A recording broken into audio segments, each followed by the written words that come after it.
नमस्कार दोस्तों, मैं छवि प्रकाश गुप्ता शिवसेना से।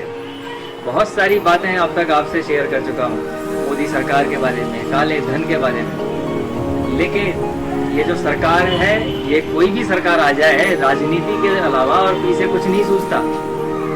काला धन के इन्होंने बात की और अपनी माँ को लाइन में लगा दिया। इन्हें क्या चेंज कराने की जरूरत थी? यानी ये एक पूरी पॉलिटिक्स है कि देखो मेरी भी माँ लाइन में लगी हुई है, जबकि माँ को लाइन में नहीं लगने दिया। बैंक वालों ने अलग से बिठाया, उनकी सेवा पानी की, लोग बदल के दिए। तो ये सब जो दिखावा है, ये आप समझें इसे, और आगे आने वाले जब चुनाव होंगे तो उसमें ध्यान से वोट करें। दोस्तों, यदि आप मेरी विचारों से सहमत हैं तो मेरे साथ जुड़ें, मुझे सब्सक्राइब करें, मेरे YouTube चैनल को देखें और मेरे साथ अपने विचारों को शेयर करें। धन्यवाद। नमस्कार दोस्तों, मैं छवि प्रकाश गुप्ता शिवसेना से। अब तक की जितनी भी बातें मैंने कही वो आपको समझ में जरूर आई होंगी, लेकिन एक महत्वपूर्ण बात, इन्होंने करेंसी बदली और ये कहा कि इससे गरीबों का स्तर बढ़ेगा। कैसे? मैं कहता हूँ गरीब मरेगा, लेकिन कोई भी मेरी बात बीजेपी नेता मानने को तैयार नहीं है। बाकी लोग और मान रहे हो शायद, लेकिन ये मानने को तैयार नहीं है और मेरे पर कटाक्ष कर रहे हैं। चलिए जरा थोड़ा सा ध्यान दे लेते हैं इस तरफ। एक गरीब जो रेडी लगा रहा है, पटरी लगा रहा है, लेकिन उसके पास कोई खरीदार ही नहीं आ रहा है। अब वो क्या करे? वो डेली लाता है, डेली बेचता है, डेली खाता है, लेकिन जब लोगों की जेब में वो पैसा ही नहीं है, खुले पैसे ही नहीं है, तो वो क्या करेगा? वो अपना सामान सड़ाएगा और भूखे सोएगा। अगर सरकार ये सर्वे कराए झुग्गी झोंपड़ी से, रेडी पटरी वालों से, तो उन्हें पता नहीं कितने लोग ऐसे मिलेंगे जो भूखे रात में सोए हैं सिर्फ नोट ना होने के कारण। लेकिन ऐसा नहीं कराएगी सरकार, क्योंकि उस पर एक उंगली उठ जाएगी। इसलिए तो सोचें आप, और मेरी बात की सत्यता को जानने के लिए झुग्गी झोंपड़ी, रेडी पटरी, इन पर जाएं और उनका इंटरव्यू करें, उनसे पूछें, आपको पता चल जाएगा कि क्या सच्चाई है।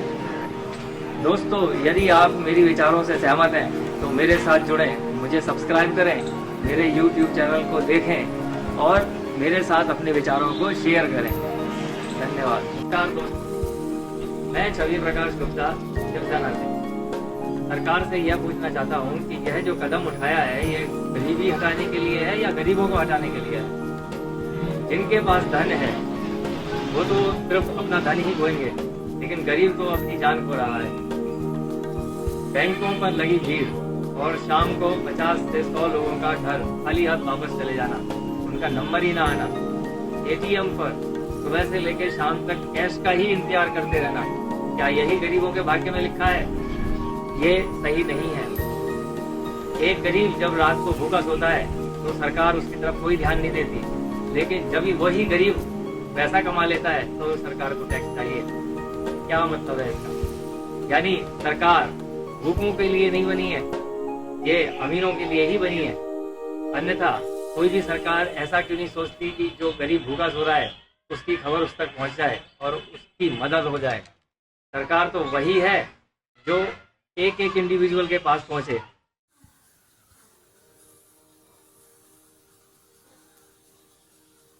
नमस्कार भाइयों, जो बात मैं कहना चाह रहा था कि गृहिणियों का पैसा तो ब्लैक मनी करार दे दिया, लेकिन स्विस बैंक में रखा जो पैसा है वो ब्लैक मनी नहीं है।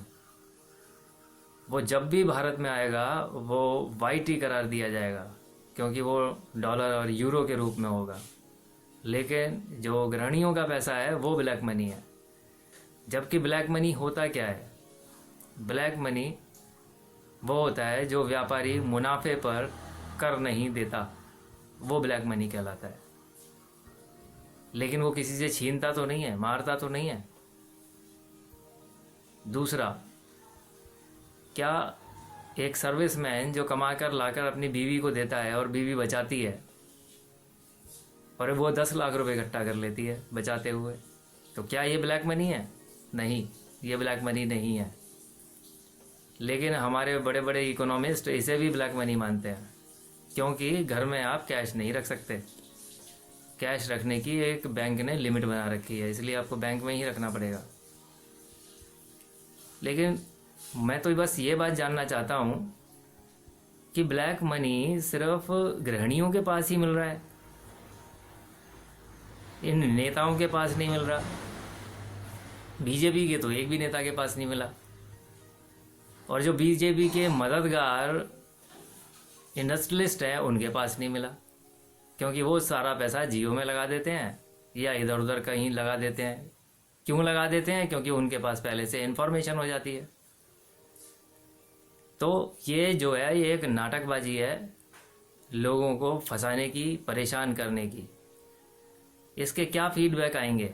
करेंसी जैसे इन्होंने ये बदली है, 6 महीने में इतनी मारामारी हो जाएगी, बेरोजगारी आ जाएगी, प्रॉपर्टी के रेट गिर जाएंगे, बिजनेसमैन अपने आप को सिकोड़ने लगेगा, जिससे कि ऐसी बेरोजगारी आएगी कि छीना झपटी हो जाएगी।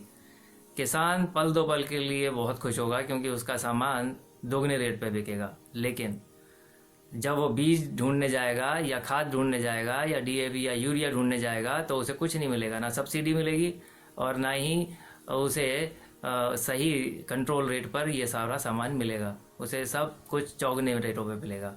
इससे हमारे खेत खाली रह जाएंगे, और खेत खाली रह जाएंगे तो जो फूड प्रोडक्ट और कमोडिटी है वो फिर से इतने हाई हो जाएगी कि हम लोग त्राही त्राही करने लगेंगे। इसका कोई सॉल्यूशन इनके पास नहीं होगा। 6 महीने में आप देखेंगे।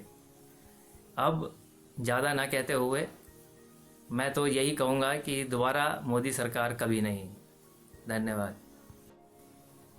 काले धन को लेकर मोदी जी ने बहुत अच्छा जाल बिछाया, करेंसी बदल दी, लेकिन स्विस बैंकों से पैसा नहीं आया। स्विस बैंक में जितना पैसा है, मेरी तो ये समझ में नहीं आता कि वो गया कैसे वहाँ। क्या जो हमारी टैक्स कंट्रोल या इनकम कंट्रोल की जो बॉडीज़ हैं, सेबी है, फॉरेन एक्सचेंज कंट्रोल की बॉडीज़ हैं, इनकम टैक्स डिपार्टमेंट है, सेल टैक्स है, क्या ये सब बेकार हैं? कैसे वो पैसा स्विस बैंक पहुंच जाता है? वो डॉलर में बदलता है, वो यूरो में बदलता है, उसके बाद वहाँ चला जाता है। इसका मतलब हमारा जो ये सिस्टम है वो ख़राब है। ये भी सिस्टम हमें आर्मी के हाथ में ही दे देना चाहिए, ताकि इन पर से नेताओं का प्रेशर हट जाए। हमारे गवर्नमेंट के जो कुछ लोग हैं वो पॉलिसीज़ तो बनाते हैं, तरीके सुझाते हैं, लेकिन उससे जनता का क्या नुकसान होगा ये नहीं देखते। अगर इन्होंने 1939 की इकोनॉमिक क्राइसिस के बारे में जाना होता तो इन्हें पता होता है कि कमोडिटी कैसे बिहेव करेगी जब करेंसी बदली जाएगी, या फेलियर ही कहेंगे इसे। डेफिसिट को रोकने के लिए और नकली करेंसी को रोकने के लिए ये कदम ज़रूरी था, लेकिन इसके बारे में सोच विचार कुछ नहीं किया गया। अब देखते हैं कि मोदी जी कमोडिटी के रेट कैसे कंट्रोल करते हैं, कहाँ से लाते हैं। इसको रोकने के तरीके कौन से अर्थशास्त्री या इकोनॉमिस्ट इसका सॉल्यूशन ढूंढते हैं।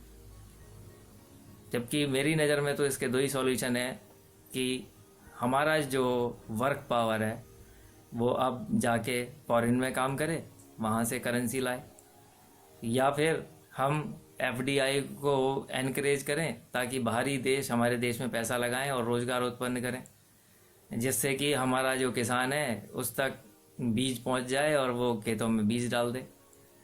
तभी तो कमोडिटी के रेट कंट्रोल होंगे, अदरवाइज़ और क्या तरीका है। बाकी मेरी तो ये गुजारिश है आम जनता से कि वो टैक्स कंट्रोल, काला धन कंट्रोल, ये सब चीज़ें आर्मी के हाथों में सौंपें, सेना के हाथों में सौंपें।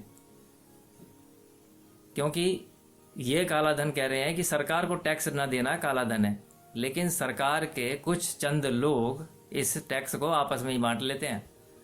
ये जनता के पास तक नहीं पहुंचता। थोड़ी बहुत रोड बनवा दी, थोड़ी सी सिविक एमिनिटीज़ तुम्हें दे दी, बस इतना ही कुछ है। इसलिए तैयारी करो और ये जो टैक्स कंट्रोलिंग सिस्टम है, काला धन कंट्रोलिंग जो सिस्टम है, इसे सेना के हवाले करो और सेना के लिए ही फंड बनाओ।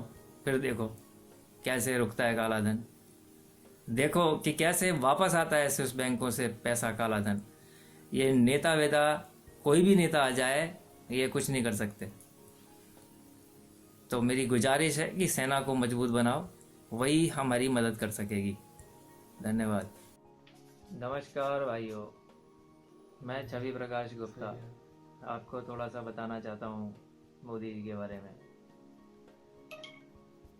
मोदी जी ने बहुत ब्लैक मनी को पकड़ने की कोशिश की है, लेकिन ब्लैक मनी क्या होता है ये तो हमारी लोग जानते ही नहीं है। मोदी जी ने तो हमारी जो गृहिणी है उनका जो जमा किया हुआ पैसा था उसे भी ब्लैक मनी करार दे दिया, जबकि स्विस बैंक में रखा जो पैसा है वो ब्लैक मनी नहीं है। 648 लोगों की जो लिस्ट मिली इन्हें, वहां से एक पैसा नहीं आया।